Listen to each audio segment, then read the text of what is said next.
it stipulates that you will not, the employer has, it is his obligation or her obligation to treat you, to provide you with free medical treatment. So most of them, they're not aware of them, and they're taken to clinics, they're given just simple medication to avoid incurring a cost by the employer. So when this lady persists, I'm not feeling well, please take me to the hospital, then the employer will say, if you want me to take you to a proper hospital, then I'll have to deduct from your salary. And the migrant domestic worker will accept, and yet this is all wrong. It is not right. Then the meal, she's supposed to have a proper meal. She doesn't necessarily have to eat your kind of food, because they may, in the house, they may be used to eating out, having takeaways, and takeaways may be expensive. What you do is buy her meal that is, that she can afford, that you can afford. Buy her rice. And then she can always cook her own meal, but which is satisfying than feeding her on takeaway. You will look at a package of KFC that is sold in Uganda. Ugandans, we are all Africans. We are used to eating a full plate of food. A meal. A meal. Yes, a meal. Yes, a meal. Not just. If I visit Moses and he gives me those funny things. Yeah, he will press an order with KFC, and they will bring you a bucket of pieces of chicken and all that. For you, when you eat it, you don't feel you've eaten a meal. And compared to the amount of work they perform, it is a lot of work. From morning, 6 o'clock, to late at 10 o'clock, late in the night, 10 o'clock. Where do you get that energy to work from Monday to Sunday for that 24 months contract that you've signed?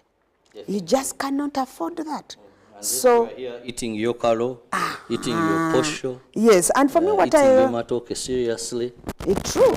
So what I usually advise them with the migrant, with the resource center, is you may face such challenges or difficulties, but you are allowed to carry your own food, a small portion of your own meal, food, like posho. You can afford to buy 2, 3, 4 kilos of posho. You carry it with you, because those are not so many kgs for you to carry home. To your country of destination. You explain to your employer, this is what I would prefer to feed on in supplement to your other meal. So that gives them the energy. This avoids them coming back when they're malnourished. They don't have energy completely because they're feeding on junk, which me, I will call it junk, but to them it is not junk because it is sold at a high price, and it's good to respect the other's meal, like we say in Uganda. Bogenda buliambwa na uliambwa. That means that you don't have to disrespect one's food because for you, you feel it is not food. It is food, but is it satisfying to me as an individual? If I have an option, then I'll look to the other option to have it, not in a way of disrespect, but for me to feel comfortable and be able to offer your service. Yes. Now, Moses, I want us to leave the book of Lamentations and move to the book of Acts. Now, with MRC, what has been your impact in ensuring decent working conditions for migrant workers, mostly domestic workers? I will begin by informing Ugandans that, one, MRC is not an old organization in Uganda.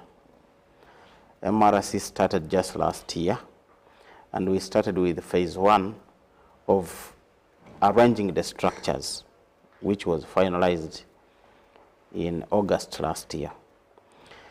Since August, we receive a few people, but we have not publicized enough about the existence of the MRC and the function and the services the MRC is offering to Uganda. We hope now that we have started speaking at the UBC, people are going to continue flocking in. Those that have issues concerning information and support that they may require in as far as migration of labor is concerned. However, the impact is that we have been, I will ask the coordinator herself in her submission to give you figures. We have been supporting a number of migrant workers. Remember that in Uganda, we are the union that represents and organizes domestic workers, and that is the essence of even having this program come to our union by the International Labour Organization. We have this book which detail the works of a domestic worker in Uganda and elsewhere. Most of our ladies who go out, actually more than 55% of the jobs secured in the United Arab Emirates and the Middle East altogether are domestic work related. So the biggest percentage is domestic work. Here in Uganda, we represent and have been supporting these people, despite the difficulties in accessing them, given the conditions and the confinement within which they work. That has been our mandate and duty and function, to support and help these people when they get problems. One may even wonder, how do you do it? We have developed those skills over time. We have helped so many. If we outline them here and they tell you the experiences and what the union has been doing, we have been to courts of law to secure their rights where they are cheated by their employers here in Uganda. And that is the same thing that we are doing the other side. The only problem we have is that we don't have easy access to the authorities in the Middle East. So we use our contacts. In countries where we have trade unions, we use those offices. In countries where we don't have, we identify NGOs that are supporting such people to get them helped.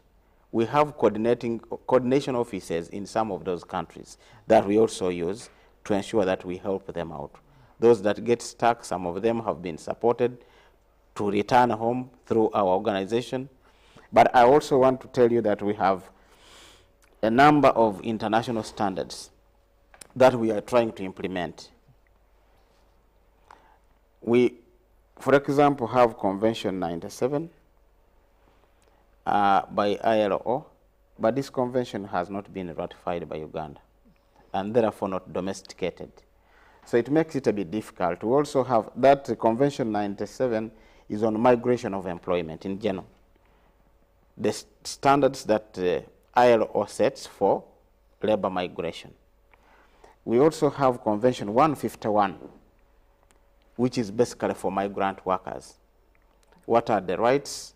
What are the standards under which these migrant workers should be treated? How should they be? How do they transit from one country to another? We also have Convention 181. All these conventions speak about the rights and obligations of migrant workers or immigrant workers. It is also not yet ratified by the country, though in parts some implementation is being done. Then we also have a pending convention for domestic workers. That is Convention 189. It is also not yet ratified by Uganda, but we are pushing for its ratification. These are standards that would help and that shall help these migrant and immigrant workers and the domestic workers wherever they go. If we have our standards here, then it is our duty to demand for the other receiving countries to also adopt the same standards so that the work and the life of these employed persons gets a little bit better. That is in as far as standards are concerned. But even in Uganda, we do not have an adequate piece of law to regulate the works, the behavior, the obligations, the rights, the movement of domestic workers. We have only regulations of 2021, not a law, though it is also some piece of legislation.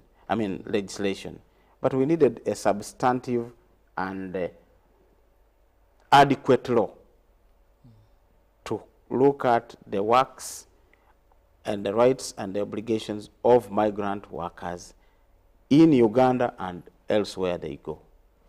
Very interesting when we talk about the lives, the rights of domestic workers. Even just back home, it's a very big challenge, I must say. It is. It is an uphill task. And we must ensure that these people, as they look for money, they have good working conditions. We are discussing the MRC, and I have Moses Mauku, I have Assumpta Namaganda, and this is, we want to create that awareness that it's all not gone. There is somewhere you can run to. All is not gone. There is somewhere where you can find the information you need. All is not gone. There are people that still care, even when you feel nobody cares. I've seen some of those returning, and when you interact with them, some of them, their stories, you shed tears. Others, you may jubilate. And when you ask for the difference, it may not be that they have been protected by the law, but all has been on the mercy which family they went to. And this is not how business should be. Let's go for a short break. We'll return shortly.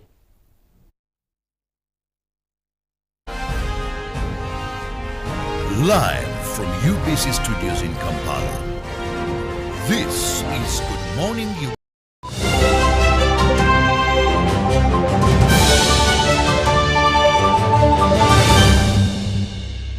Was brought to you by just take a polite loan of 200k to stock my shop. The signs and symptoms of success. The bank commander, not the bank teller. Why hustle for a loan when you've got MTN Momo? We're sorting it. Use the Momo app or dial *165*5# for all quick loans. Choose from the different loan options from our partners and get one that works for you. Together, we're unstoppable. Junko. Yo. Wachikuwa. Check the shopping, man. What's your secret? Haven't you heard of the parish development model PDM? Yes, I did, but I thought it was just a talk. No, Sebatia. It is real. I and a few friends together formed a circle, accessed money from the PDM, invested in a poultry project, and now things are moving. Junko. I thought I was one of your friends. You are. But you left me behind. I didn't leave you in poverty. What you do, just visit your LC2 chairperson and your parish chief and start the process of economic transformation. Just like that. The parish development model is an initiative from the government of Uganda through the Ministry of Local Government designed to transform all lives of Ugandans for the better. PDM, my parish, my development, my life. Once upon a time, there lived identical twins who gave birth to beautiful princes and princesses. Their mothers gave their babies' bodies a lot of care by applying on their skin with baby Junior jelly.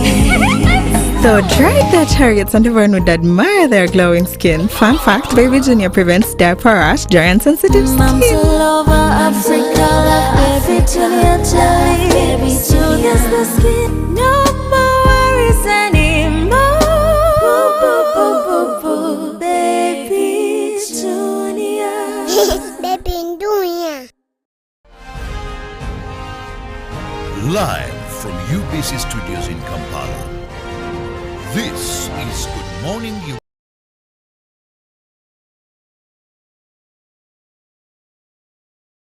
Thank you so much for being with us on UBC TV. I'm still Robert Chirabonyo Internal with Mauku Moses from the Labour Movement and Namaganda Assumpta still from the Labour Movement. And what are we discussing?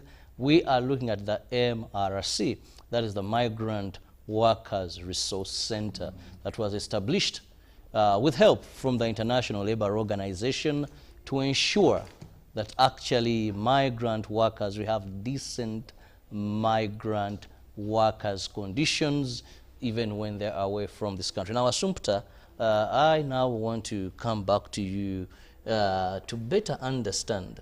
It's all about lamenting problems. Have we had any successful stories that we can say, yes, in this business, because I want to call this, those in it will tell you they are rendering a service. We are helping government fight unemployment, we go out there, look for these jobs, these youths. But at the end of the day, truth be told, it's a business. Yeah. This is not church ministry. They are not making money. I mean, they are not just serving God. They are injecting to get money, and it's making profit. Now, what could be, if any, successful stories that the center has registered? There are several successful stories, although there are many sad stories, and you know, they always amplify the sad stories usually. Even if it's in the community, you'll always talk about the sad stories, the bad stories that are happening. The good ones are usually left under. There are many of those returnees that have been assisted while there. We have social media platforms on which we get to talk, to share with the migrant workers while they are there, to handle their challenges. Most challenges they present is salary withholding, salaries being deducted, and that is a very common issue. You find the employer says, you've not performed my duties as to my expectation. So I usually communicate to the employer and ask, what are your expectations? Did you ever give them to this girl? Or where are the standards? There are no standards. All you did, you told her, you come and start work. And she came with her skill, and she did that. So in most cases, if you talk to the employer turns back and says, oh, okay, it's okay, then we shall go on with that. Then there are those... How do you manage? Sorry to interject. I've hosted a number of people in this business, and communication with the employer of this person is something they say is very hard. One, there's language barrier. Some will tell you even these people are just, some are ruthless. They wouldn't, you know, who am I speaking to? You know, some girls are denied communication gadgets. True. So how do you get to them? So I want to know, even where do you drive the mandate from? We've had some companies have even attaches there, but they find it hard to communicate, and they're saying, if government officials would, so how does a Sumpta, how does Moses then be able to make that penetration? We do this because we have the basis of the law. We are workers' representatives. We are not in business. We are not searching for money, but we are ensuring these workers have a decent working environment. So with the conventions that my brother talked about, those are the main bases on which we base our communication with the employers. It is true that language is a barrier, but we have got social media. Social media, you can send the voice in English, then he will translate it into Arabic. And he will listen to you, then also respond to you in Arabic, then you will also translate. But as the MRC that has made it very efficient for us to handle a number of cases, is we have a field officer that we work with, and she's a former migrant worker. And she speaks Arabic very well, so well. So if I find one is very difficult, like you said, they are ruthless, one even just blocks you immediately. You communicate and immediately, you know, some of our phones are of a high level, so when one blocks you, it brings you a message that you've been blocked immediately. So you know you have to turn to another level, to another person immediately. You don't just keep continuing and sending messages. So that field officer, we communicate, I send her the messages, she sends, you know, it's all about now social media communication. You find that individual, the employer, on email, or you'll find him on Facebook. You know, you have several avenues of interacting with the employer that is in question. So because of the presence of the law, we are able to do that. Presence of the technology, in advance of technology, and those Middle East employers have also picked on that technology, so we are able to communicate or to handle issues as they may come. Then we have the Ministry of Labor on our side, because we are registered by the Ministry of Labor. We are registered, and we are trade union number 2. So we are not a trade union that is not experienced. We have this experience. And for me as an individual, it is over 15 years in the trade union, in the labor movement. So I'm experienced in issues of workers. And then we have signed a memorandum of understanding with UWERA. UWERA, that is Uganda Association of External Recruitment Agencies. So for if we find any issue of a girl or a migrant worker who was externalized by a particular agency and is under the Association of External Recruitment Agencies, we communicate to them, to the association, then the association will get to the individual. So that speeds up the process of handling these cases. Just like I told you that we are registered by the Ministry of Labor. If one is not registered by is not in the association, then we shall send the case to the Ministry of Labor. And the Ministry of Labor has a department specifically handling issues of externalization. Yes. They will put to question or to book that particular agency. And that is how we also get to identify traffickers. The individual will mention, my agency, I'm not so sure of the agency, but I'm aware of the individual. This is the number and the contacts. So you get in touch with that person and realize when you check the details, is not registered by the Ministry of Labor. So you will move to the internal affairs to find out. Then they will find that individual. That individual, why is he engaging himself in business of externalization and has no license? So that way we are also able to reduce on trafficking of these migrant workers. Now, Moses, we've talked about migrant, those that are leaving, but you have those that are coming back, and they have a number of issues. We even have those in Uganda, many in people's homes. Now, I want to look at how authoritative is MRC when it comes to enforcement and seeing through. Assumpta has talked a bit of it, but clinging on others. You know, we cling on UWERA, which was once a very powerful organization, I must say. I don't know if it was management or they changed leadership. It is a bit weak of late. They must step up. I must speak from the journalistic perspective of it.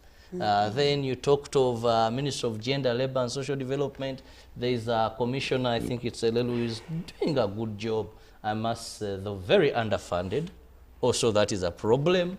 When you talk of, I was trying to look into the areas, the partners in establishing this, and at least I would poke holes everywhere.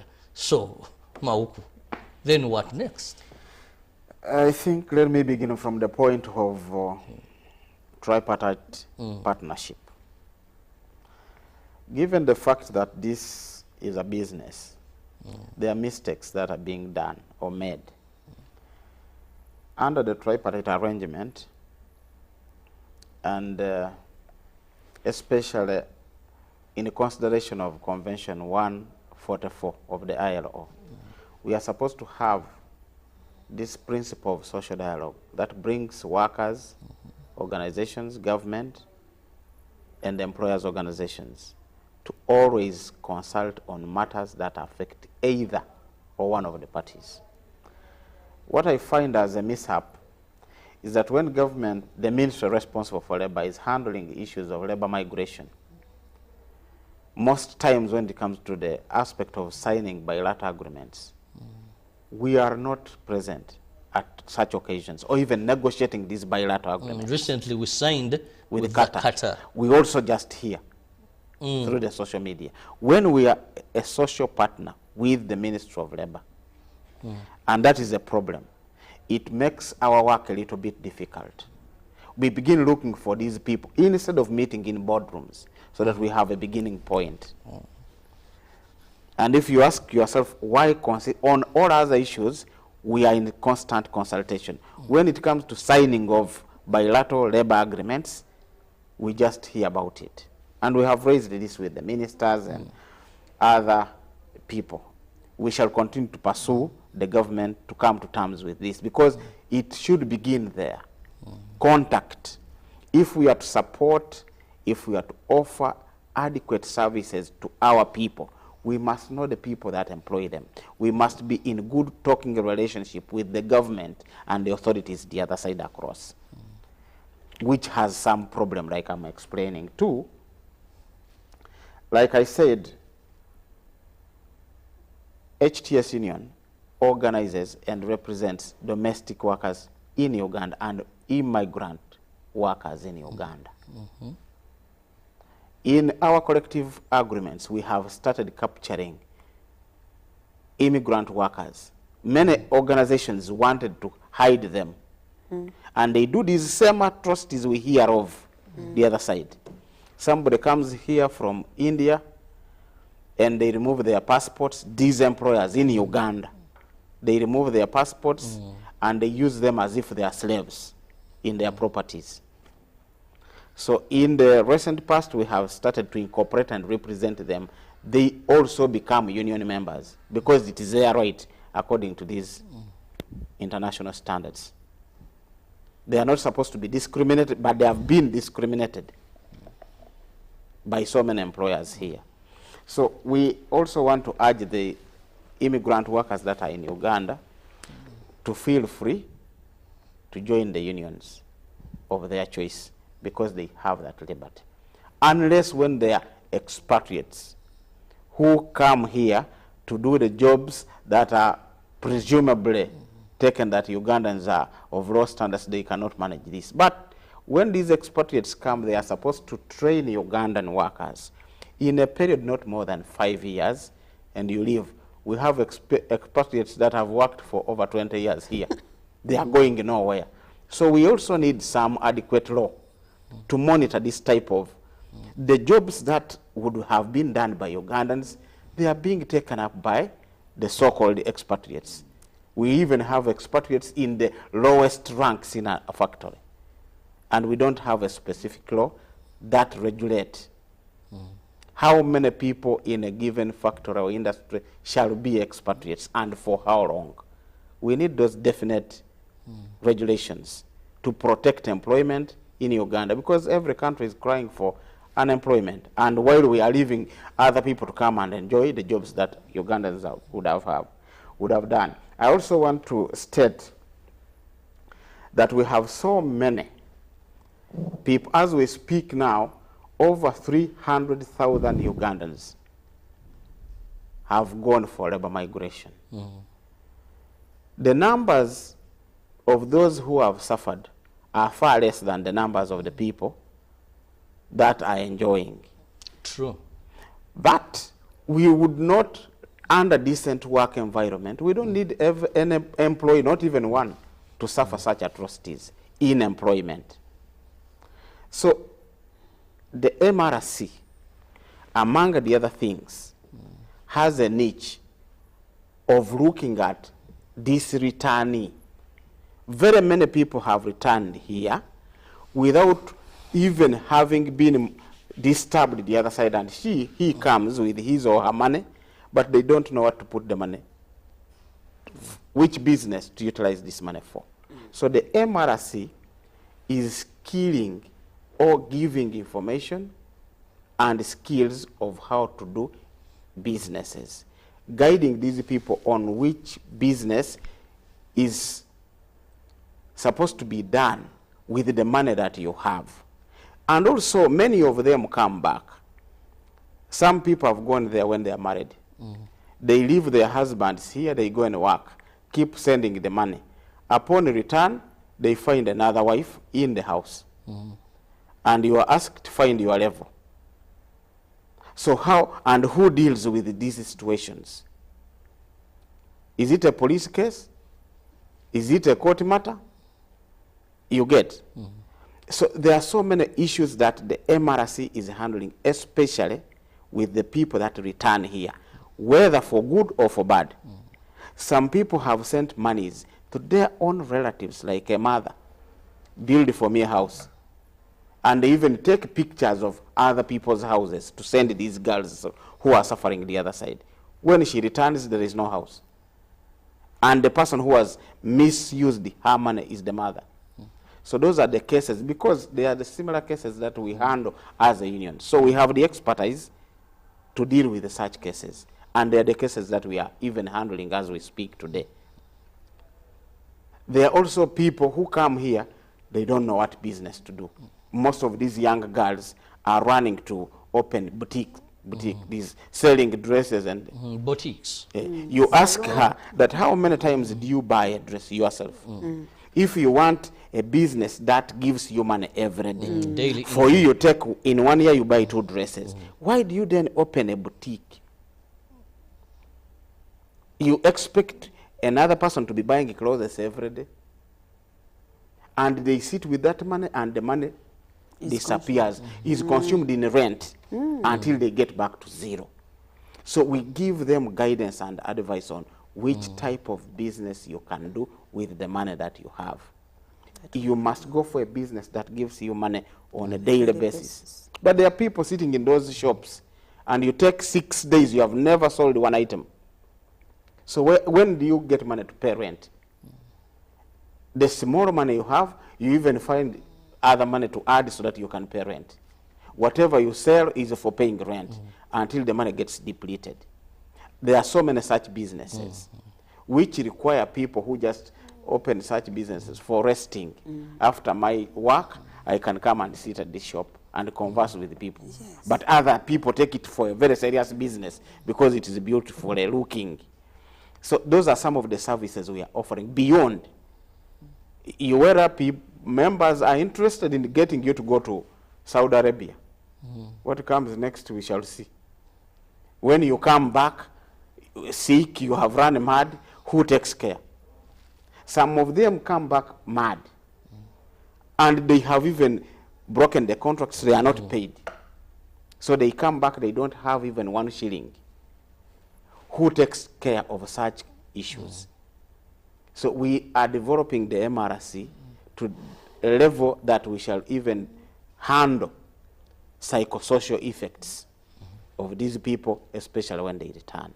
And also provide general information on how best you should get out of Uganda to move the other side, so that you reduce on the expected problems that you can encounter while the other side. Moses and Assumpta, I must let you go for more programming, but I just want to thank you so very much. But I think, Assumpta, I want to say, let me just have your parting shot. I would like to call upon all migrant, anyone who is intending to migrate, who is intending to go and work abroad, because migrate may seem a little difficult or advanced, but whoever wants to go and work abroad, please come and seek for information from the Migrant Workers Resource Center. The Resource Center is specifically designed to handle your issues. And located? It is located in Wakaliga, under the Uganda HTS Union, because it is a workers' center. In Wakaliga, Sekabaka Chintu Road. And so you're all welcome. Our numbers that you can catch us on is 0782 830 101. Airtel 0701 830 101. We shall give you all information on how to secure a passport without paying 500,000 or 1 million for a passport. We shall inform you, give you information on how to secure a very rightful and licensed agency. Etajja kubba ogende ozilondemu zonna z'olaba eziri licensed by the Ministry of Labour. Olondemu ekusanyusa. You go with that and go and work abroad. While you're there, keep in touch with us. We shall assist you in all your challenges that you may face. Whether your parents have squandered all your monies, we shall see how to secure Well, that. there's more services that they will be giving you. Moses, less than a minute. In less than a minute, I want to give my advice or my opinion. Government should ratify the conventions that deal with labor migration and domesticate the same into a legislation that is comprehensive enough to address the issues of labor migration. Two, is management should build and develop an adequate labor migration information system that should be shared by all actors at all times so as to reduce on the problems that we have. And lastly, all Ugandans, government and all of us in the private sector, to continue skilling Ugandans so that they elevate their level, and when they go there, they secure better jobs so that we can earn better. I want to salute everybody and thank you for hosting us.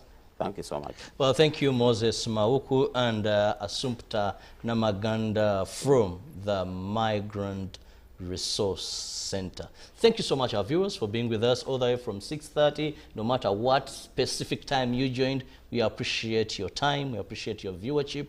Please keep it with us and make it a date with us tomorrow, starting 6:30. Robert Chirabo Nyonyi Ntono, wishing you a lovely day. Live from